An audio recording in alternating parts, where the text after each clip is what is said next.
guys, we're going to be going into Streets of New Capenna already. It feels like just yesterday we did these set reviews for Kamigawa, but I'm back on the call with Yanks again. We're going to be going over every single card in the format and talking about a 1 to 5 scale for limited. After these videos come out, these ratings will also be in article form. Yanks and I will also be going back and do revision to any cards that we feel we were very much over or under rated on, just because these are blind reactions. And also, even if they're not blind reactions to a set as a whole, oftentimes things will perform or underperform based on our initial expectations. So you guys will see update videos throughout the progression of the set in the weeks to come. But we do have Streets of New Capenna coming out in paper on the 22nd for pre-release. And then we have arena gameplay on the 28th of April. So it's just around the corner. If you guys are seeing this on YouTube, it's next Thursday from when this is being recorded. So let's go ahead and jump right into it. Again, Yanks is on the call, 1 to 5 from playability on limited only. So first we have the Angelic Overseer. Observer, I knew that was going to be wrong. We have a 6 mana Angel Advisor. It is a 3/3 flyer, and it says this spell costs 1 less for each citizen you control. Yanks, how relevant do you think citizens are going to be? So I took a look really in the last 10 minutes or so to actually just figure out how many citizens there were. And in white, there are 6 citizens plus 4 things that create citizens. Yeah, I saw a lot in the multicolor as well. Yeah, there's 6 multicolored ones, 3 more that make tokens. There's a bunch in green. Blue and black have very few, 1 and 2 each, and 4 red ones. I feel like this will be a lot like the Kamigawa Ninja that costs 1 less for enchantments. It's obviously not as big, but a similar idea where it's going to be easier to get out than you might think. Yeah, I think particularly in your Cabretti decks, you're going to see a lot of citizens. So I could definitely see this card being good, and it's even if you can't discount it much, it's still a big flyer. Yeah. So what are we thinking score-wise? I think it's almost a split card, similar to the Ninja deck, where it's like if you were in black-white with that deck, you were golden, but sometimes you were just in like white-red with no enchantments, and it was just unplayable, right? Yeah, I've got this right around like a 3. Yeah, I think I had it at like a 2/3 because I think it will be unplayable in some decks. You really do need a few citizens to make this come down a reasonable amount of the time. Yeah, and 3 damage is the common removal spell in the set, both at black and red. There's a 3 damage and a -3/-3 spell, so it not being a 3/4 hurts. Yeah, agreed. Yeah, the big difference is I think the citizens will be less common than the enchantments in the previous round, and I do think the additional 1 toughness and power is a huge game changer in my opinion. There could be some angel synergy here. I know that the world has Halo, so maybe we can grind this into dust or something and get a bonus out of it. I don't know, but we'll have to find out. So I'm going to give it a split 2/3. Seems good. All right, we have a backup agent, guys. We have a 2 mana 1/1 human citizen. Speak of the citizens. When backup agent enters the battlefield, put a +1/+1 counter on target creature. This is a pretty common one. We typically see this in green. It's usually a relevant creature type. It's sack fodder, which there is sacrifice in this set as well. So you might get some overlap there. But yeah, you get to put the counter on something flexible. It's a bear at its worst with a relevant creature type. Those are always fine. What are you thinking, Yanks? I wish this card was in green in this set, just because, like you said, the sacrifice synergies are mostly in Rakdos, and there is no Mardu house, but there is a Jund house, so it would fit better in there. That being said, it's a 2/2 for 2 at worst with a relevant creature type, so it's fine. Yeah, I have this at like a 2/5. Yeah, I think I'm leaning towards a 2, but there are definitely some upsides if you've got a lot of flyers to put the counter on or you really want citizens. Yeah, I typically give like the 2/2 relevant creature type a 2. Like it's playable, might not have the creature type synergies, but whenever you can move the counter onto something else, I tend to give it a little bit more benefit of the doubt. Yeah, that's fair. Especially in a format with some sack options. Again, doesn't quite match up the colors, but it could come in handy. Ballroom Brawlers, we have a 5 mana 3/5 human warrior. And that says whenever it attacks, Ballroom Brawlers and up to 1 other target creature you control both gain your choice of first strike, lifelink, or lifelink until end of turn.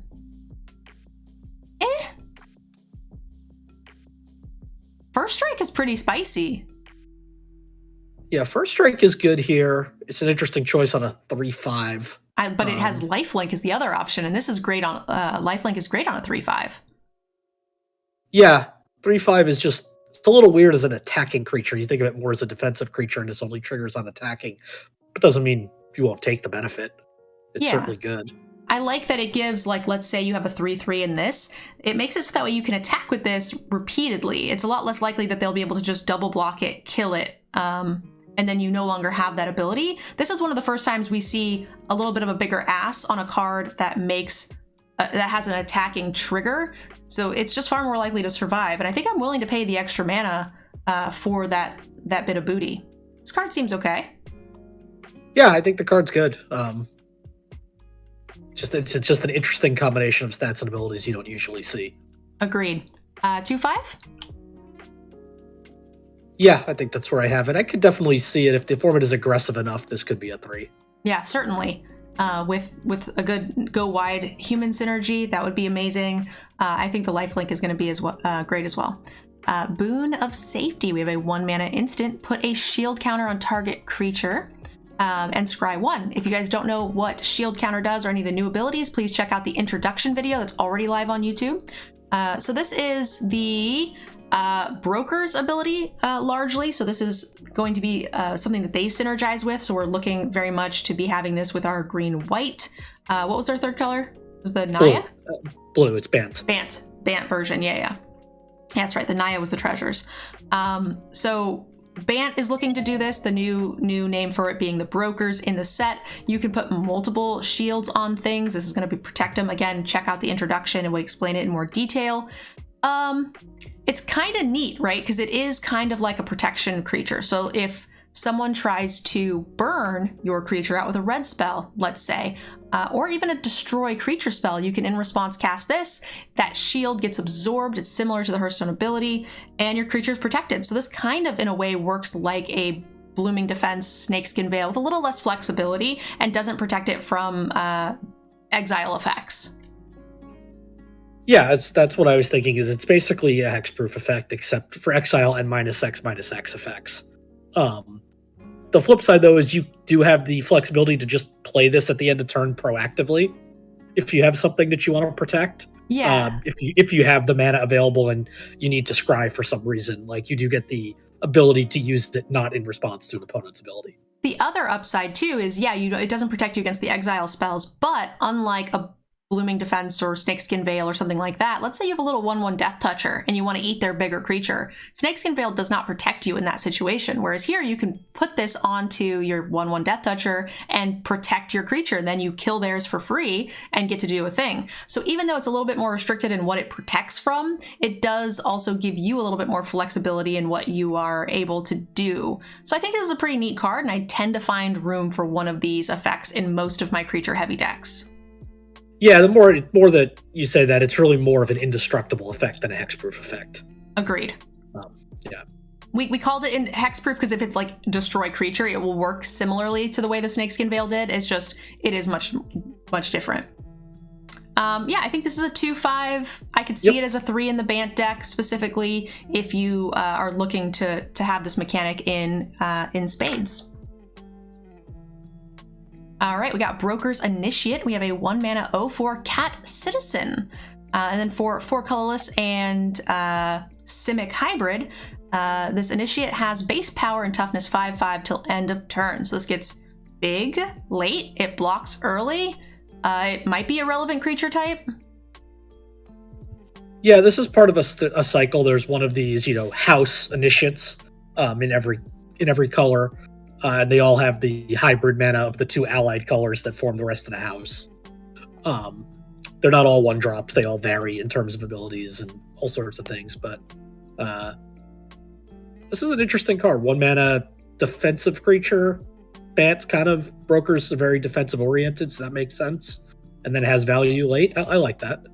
I'm not super into it. I feel like there will be decks it slots into, and I feel like I'll want to pick these up for the sideboard against more aggressive decks. I like anything that can stonewall a few early attacks and then become a beater later in the game, which is always really good. But for the most part, I think it's probably not something I'm actively trying to seek out in every deck. Yeah, I think I'm only actively looking for this if I want citizens or if I'm actually kind of like the Obscura deck where I'm trying to win through the air and just want something to come up the ground. Yeah. But even then, oftentimes what you do is you have these in the sideboard because sometimes you might be against an equally controlling deck. And then you just bring these in post board once you find out if they're more into ground creatures. Because that might just be dead if they're in the air like you are, or if they're more controlling or whatever. I agree. I think this is a little more main deckable than those 10 a lot of times are because it can go on offense late in the game. Agreed. Yeah. It depends on, how that also depends on how quick the format is, I suppose. Yeah. And I tend to find that these tricolor, multicolor formats tend to be slower. You tend to play more tap lands. You tend to have people searching for fixing. That's certainly true. Tricolor does tend to be a bit slower. For me, it's like a 1/5, something that's borderline playable if you have the room, likely going to be cut, and I'm looking for these in the side. Is that close? Yeah, I think we're right in the same area. Okay. Let's keep going. Buy Your Silence, which is a great name in this gangster theme set. 5 mana sorcery, exile target non-land permanent. Its controller creates a treasure token. This is less scary because it's not a clue token. I would much rather have my opponent, especially once we've already gotten to 5 mana. Treasure's not that scary. Yeah, this is white's borderline premium removal. We always see an exile spell at 5 mana for white, sorcery speed. Makes sense. This has a little bit more downside than we're used to seeing with the treasure token, but it's pretty minor. Yeah, I think the card's fine. The treasure token, you don't want to be giving your opponent free mana, but you're already at, probably turn 6 or 7 at the earliest before you're playing this anyway. And hopefully you're targeting something expensive to get your mana's worth, which means they've already got a bunch of lands. So it's not the worst. Yeah, so this is white's semi-premium removal. This is typically a 3/5 because it is a little bit more expensive than we see in black. It's sorcery speed, which we don't like to see, so I give this a 3/5. Yeah, I think the exile is a little more valuable in this format just because of the shield counters. Being a key mechanic, it dodges all of those, which is nice. But it also, in response, gives you the treasure in a 3-color set, so it's probably roughly the same for me. No, I think 3/5 is right. Celebrity Fencer, 5 mana, 3/2. Okay, better do a little something here. All right, we have Alliance. Whenever another creature enters the battlefield under your control, put a +1/+1 counter on this. Okay, so it just takes like 1.5 triggers to be of value. I think a 4/3 is still a little bit light for green. Well, it's only 4 mana, so 4/3 at 4 mana is not the worst. Yeah, that's what I'm saying. That's not the worst, but we're usually looking at like 4/4s for 4 that are vanilla, right? For 4 mana? Not in white. Agreed, but that's why I compared it to a green creature. So at 1.5 triggers, we're getting that value at the very least, which is usually something we're very happy with. Yeah, with the potential to grow more. Yeah, exactly. That's like kind of the floor is what I was thinking. It's 1 to 1.5 creatures until we're happy with this, and then we have a ceiling. How high do we think that ceiling is? How many token generators are there? Yeah, I mean, there's a decent number just in green-white, for example, which is probably the most likely place you want this deck. You've got 7 citizen token alone generators just in the monocolor cards, not even getting to gold cards. Yeah, and one of the things that's really important to note about this card, it doesn't say cast, which a lot of these spells often do. Those are, much harder to make work. This means anytime something is flickered or bounced or whatever, you're going to be getting this trigger again, so it won't be hard to manage. And again, you only need 1 to 1.5 triggers before you're getting your value, so it's a bit below rate on turn 4, but then once you get to 5 and 6, it's just going to get better and better. So I like this card a fair amount. Seems like a 3. Yeah, I've got it as a 3. Great. Citizen's Crowbar, 2 mana for an equipment that says when Citizen's Crowbar enters the battlefield, create a 1/1 green-white citizen creature token and attach this to it. Equipped creature gets +1/+1 and has pay 1 white. Tap, sacrifice Citizen's Crowbar, destroy target artifact or enchantment, equip 2. This card seems great. Yeah, and anytime you can easily slot in artifact and enchantment removal into your main deck without any cost at all, That's a great thing to have. Oh, someone learned their lesson. What? Uh-huh. I haven't forgotten. You hated those equipments that made creatures. I don't care. That's not why I like this. I like this because I get free artifact and enchantment removal. If this didn't say make a creature, I would still play this card. Yes, but I would still probably play this even if it didn't say sack to do a thing. Both sides of this are very good, and having both of the things make it actually, I think, incredible. Yeah, this one I would, because it's just a 2-mana 2/2. Yes, it's a 2-mana 2/2 with the flexibility of doing things in other sets, which we have seen in the past. So the downside of this is that your opponent has no targets for the ability, which is the baseline.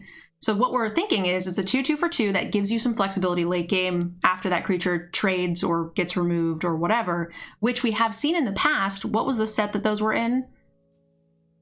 Was it War of the Spark? No. You mean the ones that made the creatures? Made an angel, No, it was Kaldheim? Much more recent than that. I think it was Kaldheim. Maybe it was Kaldheim. But some of those creatures, what they were producing was just perfectly at rate. And people thought they weren't going to be very good.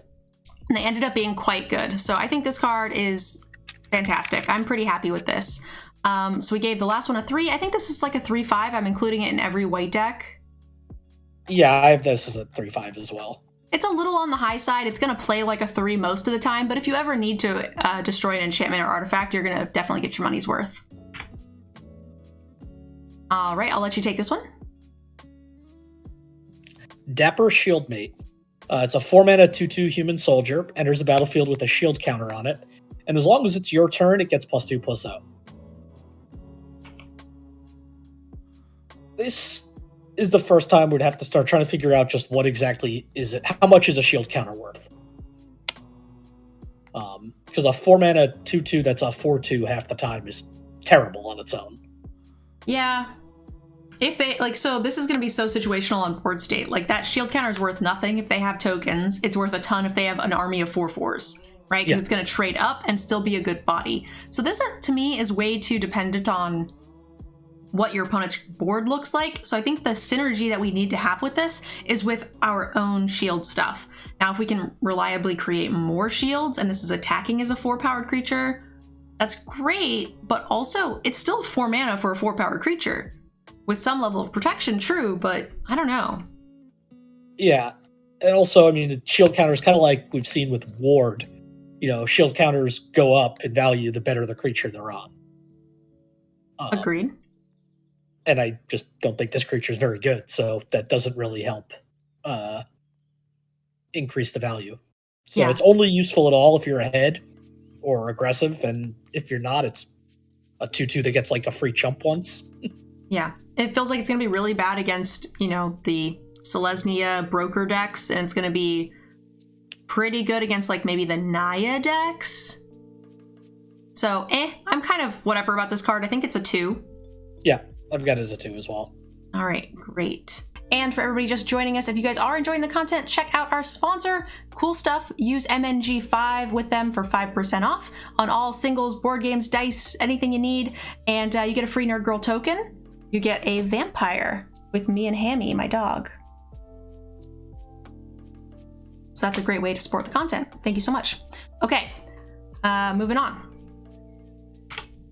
All right, next we have a 4-mana sorcery spell, Depopulate. This is each player who controls a multicolored creature draws a card, then destroy all creatures. This is a 4-mana board clear. Like, I don't really care about anything else. It's got a little bit of a downside in that if they have a multicolor and you don't, that feels pretty bad. But I think you could probably work around that, and sometimes it'll just replace itself for you and not for them, which is good too. Yeah, I think generally when you want to be casting this, regardless of who has the multicolor creatures, they've got a bunch of cards or a bunch of creatures on the board if you can set this up. So even if they draw one and you don't, you still probably are coming out on the right side of like a 5 for 3 or something like that. Agreed. Yeah, I think that is correct. And I always like board clears, especially when they're this cheap. Holy smokes. So I'm all about this card. I think this is a 4 for white. Yeah, the best part about cheap board spells in Limited is that you can play it and then get on the board afterwards in the same turn. Agreed. I'm going to let you take the Planeswalker. I can't actually read the text. Elspeth Replundant, a 5-mana legendary Planeswalker Elspeth for 3 white. Comes in with 5 loyalty. +1 ability, choose up to 1 target creature. Put a +1/+1 counter and a counter from among flying, first strike, lifelink, or vigilance on it. -3, look at the top 7 cards of your library. You may put a permanent with mana value 3 or less from among them onto the battlefield with a shield counter on it. Put the rest on the bottom of your library in a random order. And -7, create 5 3/3 white angel tokens with flying. Okay, well, the plus ability is good. Yeah. Like, that is just fantastic. Abilities are good. It doesn't protect itself, though. Yeah, but I think it's good enough to where it's still going to win some games. Oh, it's definitely going to win some games. It's certainly very powerful, but that's just one thing I always want to look for on Planeswalkers. Especially ones that are at least 5/5, 6 mana. Typically, what we've been seeing is like a lot of low impact Planeswalkers, and when they don't protect themselves, then I'm super against it. But like the swings on this card, yeah, if you're not ahead, it's not good. But like most cards aren't. So I think this is just a 5 for me. Yeah, and I guess that, now that I think about it, if your deck is built right, you can protect yourself with the -3. You could get a creature in the top 7. Put it on the battlefield with the shield counter on it, so it could probably protect itself if you're in kind of a smaller mana cost deck. +1/+1 in first strike and +1/+1 in flying is also kind of a protection. It's not nearly as good as like creating a life-linking flying body, like, you know, let's say the last Sorin or whatever. But it does, if you have a creature on board, possibly make it to where you're no longer in a chumping situation, they can't attack in profitably, whatever the case may be. So, or they have to give up a creature that you can eat in order for them to kill this, which is still quite a bit of value, I think. Yeah, I think this card's really good. Not quite, I guess it's still a 5 because it's limited. I'm thinking a little bit too much on the constructed side. Yeah. That it just, if it comes down when you're behind, it might not be very good. Agreed. Which is my only reason I hesitate on the 5, but I think it still is good enough. Yeah, I feel like it's impactful too with the -3, so. Extraction Specialist, we have a 3/2 for 3 human rogue. That's what we tend to see with a bonus ability, lifelink. Great, I'm already playing this. It says, when it enters the battlefield, return target creature card with mana value 2 or less from your graveyard to the battlefield. That creature can't attack or block for as long as you control this creature. Great. So you can bring back mana dorks, you can bring back something, whatever, you can bring back sack fodder.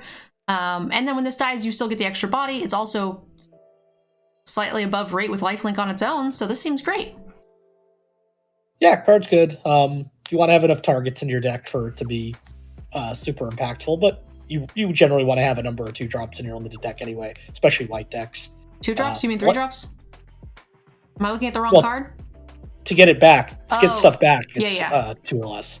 I'm sorry, you said you have to have enough targets for it to be impactful, but you want a certain amount anyway, so I was just thinking, I was thinking if we don't have them, we still probably play this at the 3-drop slot, yeah.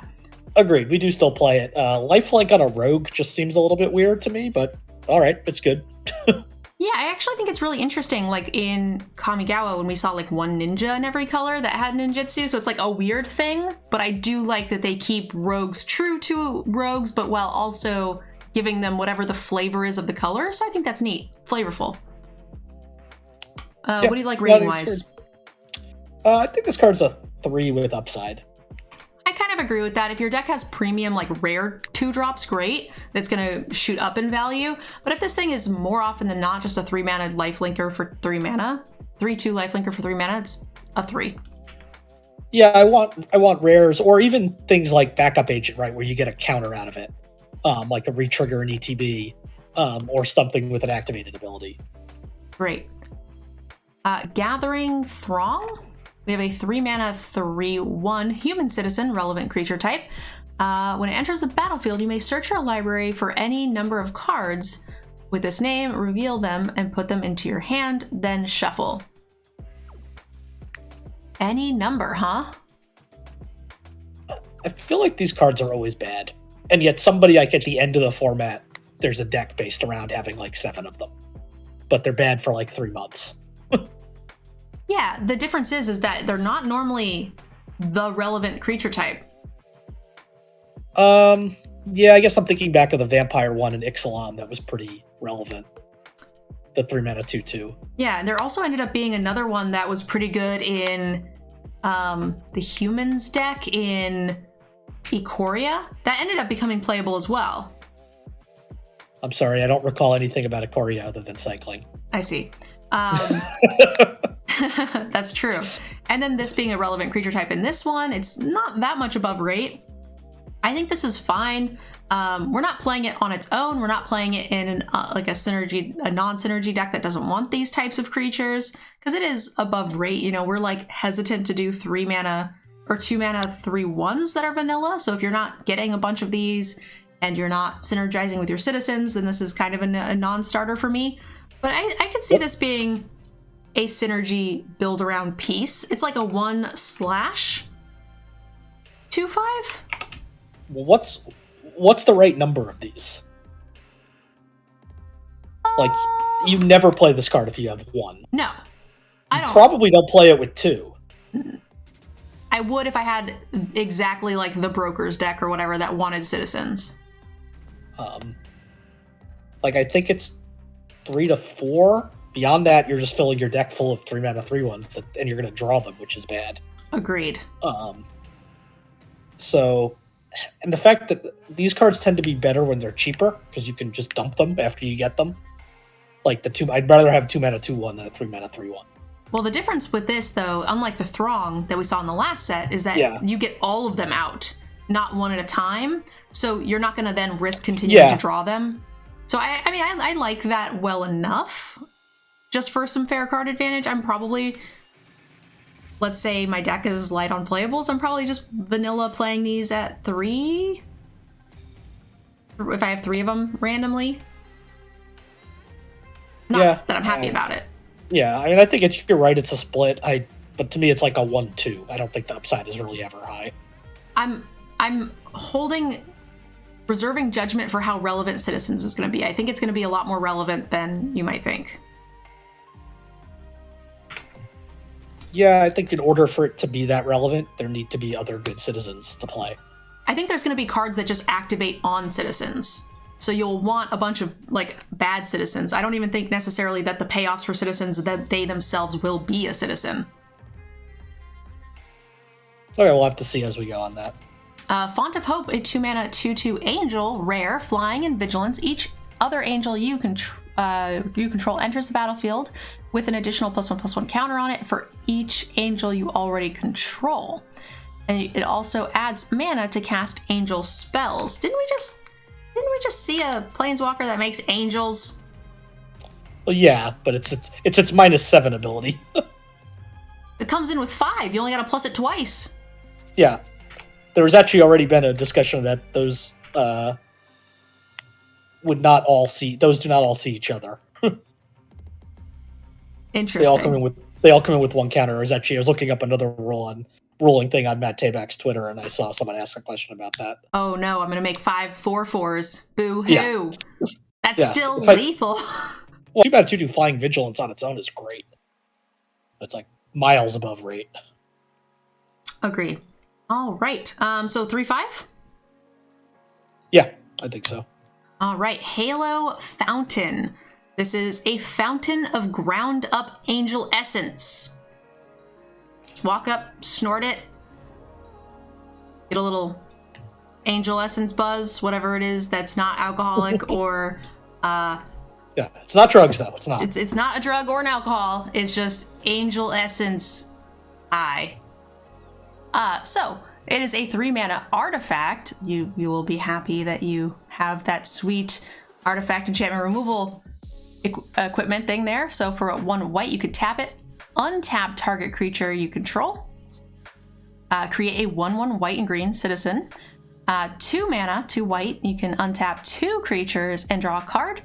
And for 5 planes, you can untap 15 tapped creatures you control and win the game.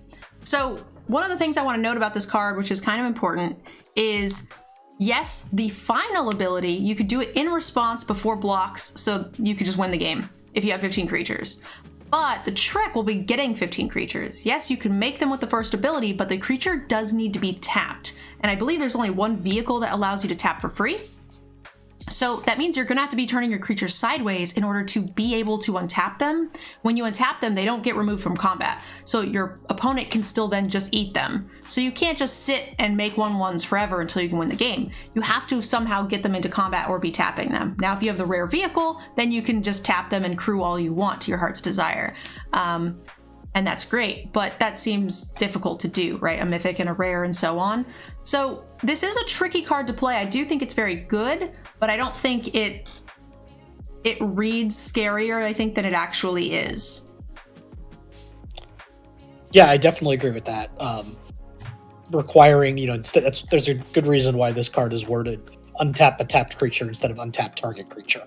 Because then you could just target one that's already untapped and it would still work. I'm with you. I think the card is good. I think the card's going to be very good in any deck with a decent number of flyers. Yeah. I guess it would work with the angel we just saw. You can just tap to add a right randomly and then use you can't use it to fund this because it's not an angel spell, but it gives you a free way to tap something. Yep, so that's definitely true. Any mana dork or any ability, any creature that has a tap ability that you could just like burn, definitely going to be helpful and let you get there in the long run. I'm just worried if the only thing you have is like the 1/1 tokens, you're never going to be able to get to that last ability because you're just going to get eaten. You won't even get to the second ability. You only have one token and it'll keep dying. So yeah, I think people, you need to play this. You need to work to build around this card to some extent. Yeah, I think it's still very playable in pretty much any deck. I doubt I'm going to cut it. And it will win games, but it's very, very slow. And sometimes it just won't do a bunch. So I'm still inclined to give it like a 4 because it seems very powerful. Yeah, I think so. Let's see how the format plays out. There could be a world where this is worse, just if you're playing this in a defensive deck is kind of weird. But you might also have things with big toughness that can just attack for free to make some tokens. I don't know. It'll be an interesting card. Yep. Hold for Ransom. We have a 2 mana enchant aura. Enchant aura. Enchanted creature can't attack or block and pay 7. Hold for Ransom's controller sacrifices it and draws a card. Activate as a sorcery. Huh. It's 1 cheaper than our typical lockdown spells, and your opponent can eventually get out of it, but you get a replacement when they do. Hold on, I'm just trying to make sure I'm reading this card right. No, so they'll draw the card. No, the controller of the Ransom sacrifices hold for it Ransom's and draws controller. it. Yeah, I thought it said the creature's controller. Yep. No, yeah, the creature has. I was reading it wrong. Make them do the thing, yeah. So it replaces itself, but they can get out of it, and it's cheaper. So it's got like some upside with the cheaper. It's got some downside with they can eventually get out of it, but that's mitigated with the fact that it replaces itself when that does happen. So I think that this is fine. 7 mana is a lot. Yeah, I like this card. I think they're going to spend 7 mana to not even basically just trade 1 for 1 with your removal spell. 2 mana removal spell, that would be good. 7 mana is definitely a lot. This is still White's premium removal? So far, yeah. We've got some. I'm hesitant to give this a 4. No, I don't think it's a 4, especially since we've seen we know that there's some sacrifice stuff upcoming, which always makes these a little worse. We're gonna give this a 3/5. Yep. All right. Illuminator Virtuoso, 2 mana 1/1 with double strike. It's a human rogue. When it becomes the target of a spell you control, it connives, which is a fancy loot. This is a very specific deck. There are a lot of times where you're targeting your creatures and doing stuff. These tend to be better in multiple in those decks, but this is a very, very deck-specific card that doesn't belong in every deck. Yeah, you need the right amount of like pump spells to make this work. Now, double striker is usually a good target for pump spells anyway. Yeah. So that works pretty well. It works very well with the 1 mana put a shield counter Boon of Safety on it, because you're not only growing it, but you're also protecting it at the same time. Yeah, and there's always the threat of activation as well, right? So that's nice. A lot of times we'll see first strikers that fly for 2 mana, that's good. We'll see double strikers that are 1/1s for 2 that do a thing like equipment, and that's good. So I think this is playable, but I'm not super interested in every deck. It's going to get cut in most if I can avoid playing it, if I don't have pump spells and things. So this feels like a split to me, like a 1/5/3. Yeah, I think that sounds about right. Great. Inspiring Overseer, we have a 3 mana, 2/1 Angel Cleric, flies, and when it enters the battlefield, you gain 1 life and draw 1 card. Yes, please. Sign me up. Yeah, this card's absurd. This card is amazing in Limited. It's only a common? Great. It gets discounted with our rare angel. That's cool. There's some other angel synergies in the set, which is neat. Gaining life is fine, but replacing itself is always good. We see this on, we've seen it on artifact flyers. We've seen this in blue, this is basically a white version of Cloudkin Seer. Is that correct? Cloudkin Seer? That sounds right. Yeah, it sounds right. I know what card you're talking about, but yeah, it is. It's literally same stats, same mana cost and everything, and that's beautiful. Beautiful that white is starting to see card draw. Oh, it makes me so happy. Love it, love it, love it. That said, it's not powerful in in that it's going to be game ending on its own immediately, but it's so much value. A evasive creature on 3 can end a game. Its card advantage is great. It's going to do some good work. I like this card. What do you think rating wise? It's a little hard because of the way we define them, but I want to give this a 4. Oh yeah, so I have it at a 3/5. I don't think we can quite give it a 4 because I don't think it's going to end enough games, but the value is certainly there. Yeah, the only reason I'm considering it is because unlike some of the ones who passed, not the Cloud King, because that could do it, but some of the ones we've seen in other times that replace themselves, this can actually win a game. It's going to take a while, but a flyer can always win a game. Certainly. So I just feel like it's so much better than things I want to give 3/5s to, but it probably is a 3/5. Yeah. Moving on, we have Kill Shot. I assume this is a destroy creature spell. We have a 3 mana instant speed. Always love to see instant speed removal here in white. Destroy target attacking creature. No restrictions. Sometimes it's 4 damage, but it's attacking and blocking, which is neat. So this is less restrictive while also being more restrictive, so it balances pretty well. 3 mana is fine for white. I think this is pretty good. What do you think, Yanks? Yeah, this is a reprint we've seen before. I think it was originally in Kanzatark here. It's always good. Never premium, because it's not good in the more aggressive decks. But it's good. That's what I was going to say. I tend to like my white creature decks to kind of curve out and be more on the attacking. So the fact that this can't hit blockers makes me a little sad. But maybe you're in the Obscura deck, the classically Esper, and you're not going to be so much more attacking. You're going to be doing more controlling, and this feels very Obscura to me. So 3/5? Yeah, that is 3/5. Great. Moving on. We have Knockout Blow, a 3 mana instant speed spell. This costs 2 less to cast if its target is a red creature. Deals 4 damage to target attacking or blocking creature, and you gain 2 life. Okay, so it's 1 more mana, but you gain life, and then it could be 1 less mana than we typically see, right? It's usually attacking, blocking 2 mana at instant speed, right? Yep. So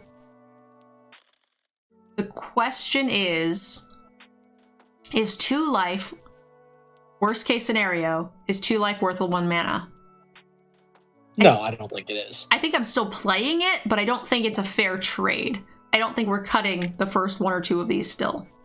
Oh yeah, agreed. I think this is definitely, you're running a couple of these.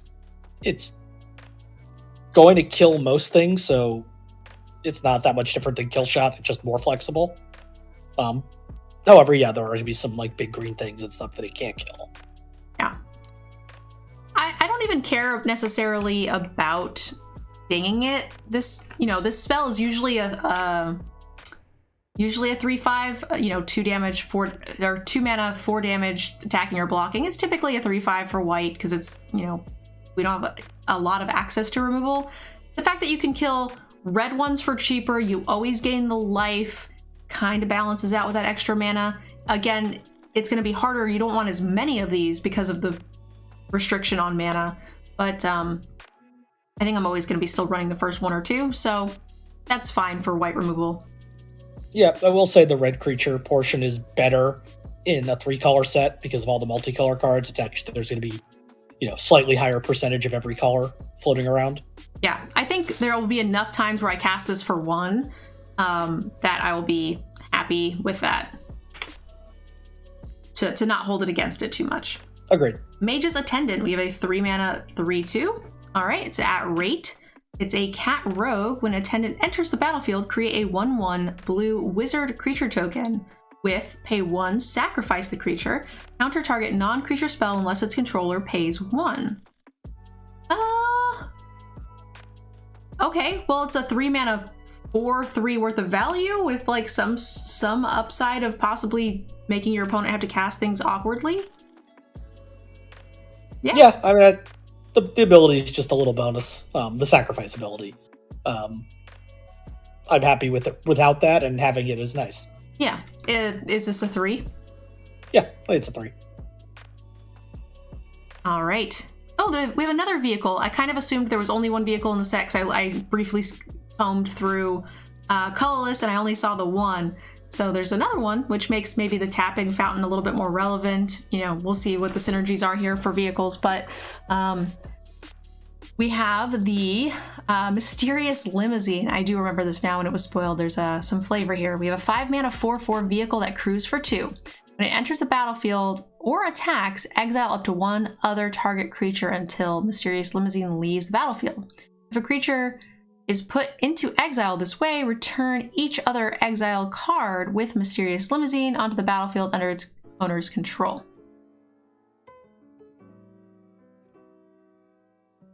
And you don't have to exile their creature. You could exile yours. So you can use it as an exile spell for theirs to remove their blockers and such. Great. You can also use it to like get off nasty enchantments and things off of your creatures, which you might not want them to have, which is neat. Yeah. You can't, it's not when it crews, it's when it attacks, so you can't protect a creature from a removal spell or anything, but all in all, it seems interesting, and I like the idea of like grabbing someone, bringing them in the limousine, threatening them, and then kicking them out, and then doing it again, right? Kind of fun.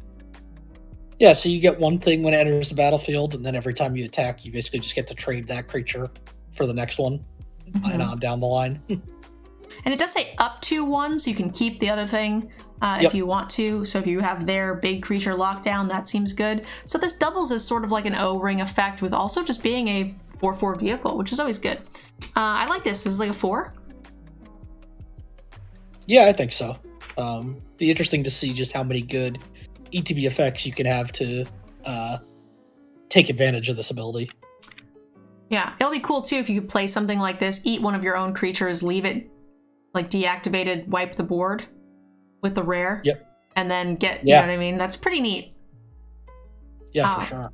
All right, patch up. We got a 3 mana sorcery. Return up to 3 target creature cards with total mana value 3 or less from the battlefield, from the graveyard to the battlefield.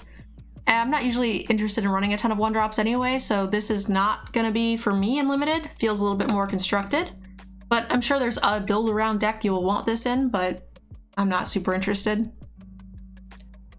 Yeah, if you've got a super aggressive deck or a lot of really impactful 3-drops, you could just get 1 3-drop back. Maybe you run this, but it's probably getting cut most of the time. Yeah. So they've got this at like a 1/5.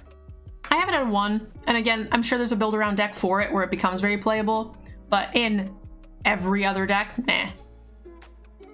I will let you take this one. Rabble Rousing. It's a 5 mana enchantment with Hideaway 5. Whenever you attack with 1 or more creatures, create that many 1/1 green and white citizen creature tokens. Then if you control 10 or more creatures, you may play the exiled card without paying its mana cost.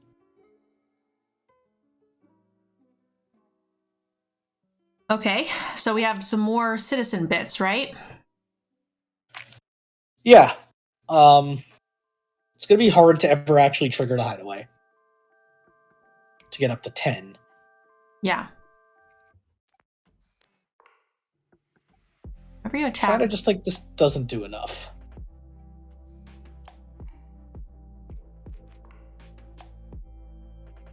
It just creates them for free, though. Yeah. You have a couple flyers.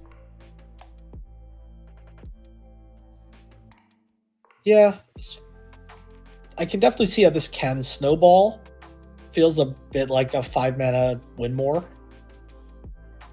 It depends, right? So it's got that situation where if you have a couple of like 2/2 flyers, you're now winning in the race because you're pooping out a chump blocker for their 5/5 every turn, or whatever the case may be. Maybe they can't even attack back profitably into your small army of 1/1s. So I think this is a neat card, actually. You do need to have some sort of evasive creatures that are likely to get in, or maybe if you're in like the Selesnya colors, you have a few big green beaters that are likely to get to do some stuff. I like this in a go wide deck, and I do feel like there are quite a few decks that we've seen so far that are interested in having a high volume of creatures. Yeah, there definitely are. I feel like you need to have to me, a pretty critical mass of evasion before I would even consider playing this.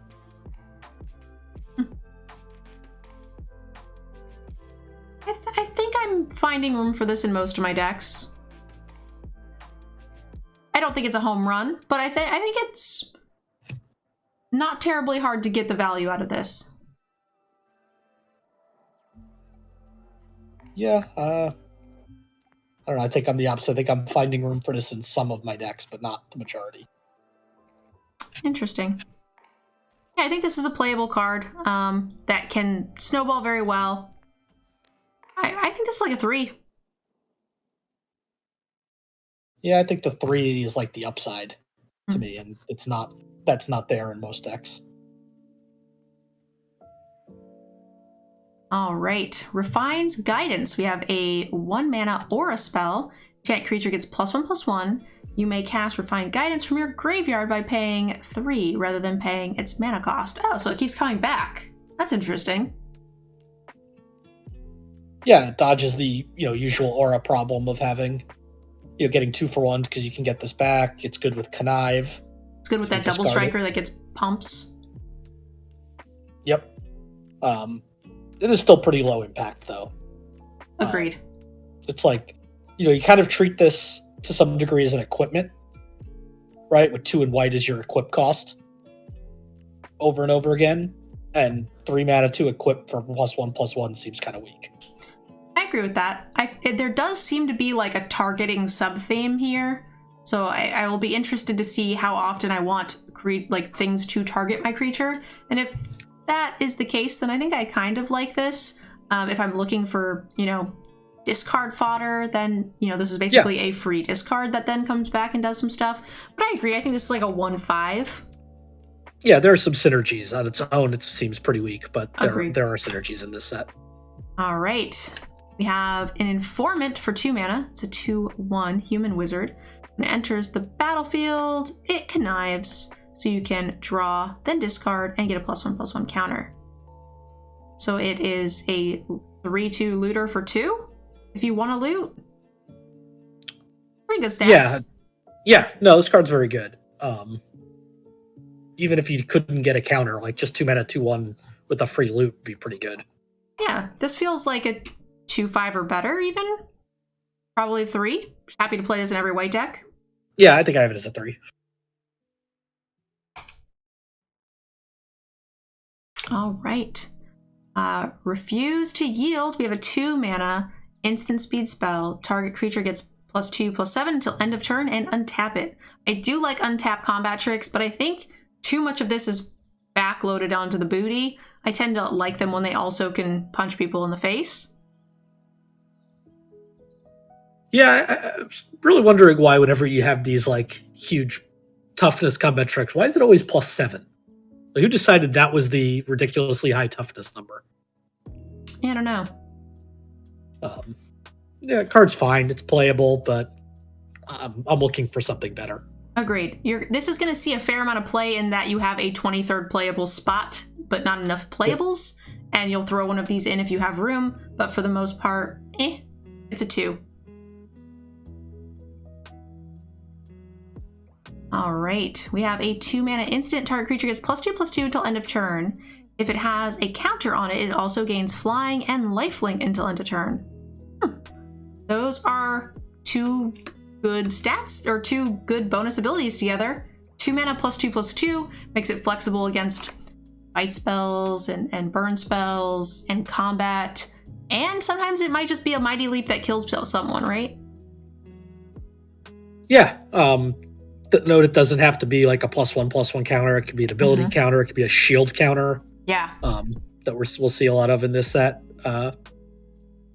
Yeah, again, it's a combat trick. It's got a spot in the deck, especially in any deck with a lot of shield counters. But it's nothing exciting.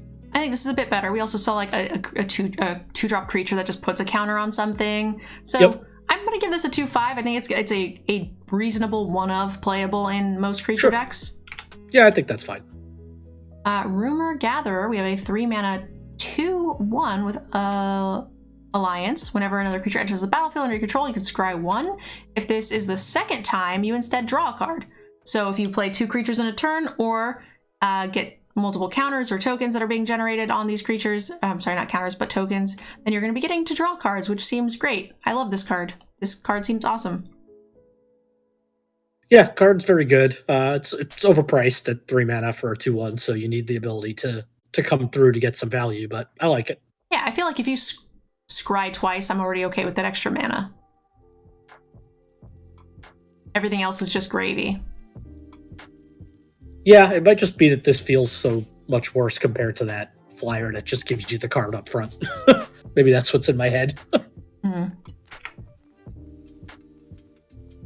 right. Sanctuary Warden, we have an Angel Soldier for 6 mana with flying. When it enters the battlefield with 2 shield counters on it. Okay, that's going to be tough to kill. When it enters the battlefield or attacks, you may remove a counter from a creature or planeswalker you control. If you do, draw a card and create a 1/1 green citizen. Holy Jiminy Christmas. Okay. So exile or bust. This is a 5? Yeah. I mean, it protects itself twice, or protects itself once and replaces itself when it enters the battlefield. Yeah, we tend by drawing a card and making a token. If you choose to just keep all the shields on it and they have an exile spell that you're not expecting, then it kind of doesn't meet the requirement of our typical 5 because it needs to have more of an impact on the board. But if you're always getting a card, it definitely does. And also, it's important to note that it'll be harder to remove because only the exile abilities will do it. The burn and the destroy mechanic won't. So it's a lot less likely to get removed than the other bombs that we typically judge. Like the dragons that need to attack the following turn to win, those are easier to remove without the shield counters, right? Yeah, and also just looked at some removal stuff. There is no like -5/-5, it's -4/-4, or -3/-3 in black. Black doesn't have any common or uncommon exile spells. It's just that white. The white ones we've seen. It can get locked down, but it does dodge a ton of removal. Well, we already saw this angel cost 6. The lockdown spell in white already can be removed almost at this point, right? Yep. So it's going to be tough to deal with. All right, we have a Sky Carrier. We have a 2-mana 1/1 flying lifelink, and then you and target opponent each draw a card. This is the type of white removal I hate that they give us, but 2-mana 1/1 flying lifelinker. It's a citizen, which is probably pretty relevant. It's fine. It's like a 2. Yeah, it's fine. I hate that ability. Why am I paying mana for card parity? Yeah, I don't like the ability at all. It's getting removed from most decks unless I just need a 2-drop for some random reason. Bird Jesus was very good. The 1/1 lifelinker for 1 that flew. This is obviously 2 mana, but if I'm short on 2s, I'll probably play this. Yeah, you can definitely do worse. Speakeasy Server. I still don't understand why they refuse to say that Halo has anything to do with alcohol, but we have a speakeasy. Okay. 5 mana, 3/3 flying bird citizen. When it enters the battlefield, you gain 1 life for each other creature you control. Great, so it gives us a little bit of a bonus for the go wide. 3 powered flyers for 5 mana is not super uncommon. It is a little expensive for what we like to see, but it does give you a nice bonus. We'll usually see a 3/2 flyer for 4 mana, so you get 1 less booty, but you get a cheaper cost, but you don't get the life gain, so this is still fine. What are you thinking, Yanks? Yeah. I'm comparing this in my mind to the very first card we saw, right? The 6 mana 3/3 flyer that can be cheaper. Mm-hmm. It's probably right around the same because this is always cheaper, but it has a lower upside. So probably right around that like 2/5, 3 range. Yeah. I think the citizen will have more synergy than the angel. I think the angel will still have some. So yeah, it just depends. And they go well together too. So I think this is like I have it at like a 2/5 or a 3. Yeah, same here. I think probably I lean a little more towards a 2/5. We gave, carrier was a 2. Okay. Swooping Protector. We have, let me fix this real quick. A 4 mana 2/1 flying and flash when it enters the battlefield with a shield counter on it. So it's a surprise blocker or a surprise end of turn attack you for 2 on my turn. I like flash flying creatures. It's a little bit low statted, but the flash with the shield I think more than makes up for that. I'm okay with this card. Yeah, you usually want flash creatures to be able to like come in and eat something, and this is small, but at least it can come in and eat something small because of the shield counter. Mm-hmm. Or just help you trade up on a thing, right? Because the shield counter itself does a thing. So like, let's say they're attacking with their 5/5 into your 3/3, right? This allows your 3/3 to trade up. So it's got some pretty good value there. And they might just accidentally fuck up and put all the damage on this, right? Yeah. That'd be great. Yeah. Hopefully Arena has a, are you sure you want to do that? Alert for shield counters. Possibly. What do you think in score-wise? I think it's like a 2/5. Okay, I'm on board with that. All right, that's the end of our white, guys. Just a little bit above on time than we expected because the colors here are pretty short because a lot of it's in the multicolors, so we won't keep you guys too long. If you guys are watching this on the YouTube channel, make sure you guys leave us a comment down below. Let us know what you thought of what cards we might have been right about or wrong. And yeah, leave us some constructive criticism down below, and we will definitely take that into consideration when I write my articles. And we'll see you guys in the next video. We'll be doing blue next. Thanks for watching, guys. See you next time.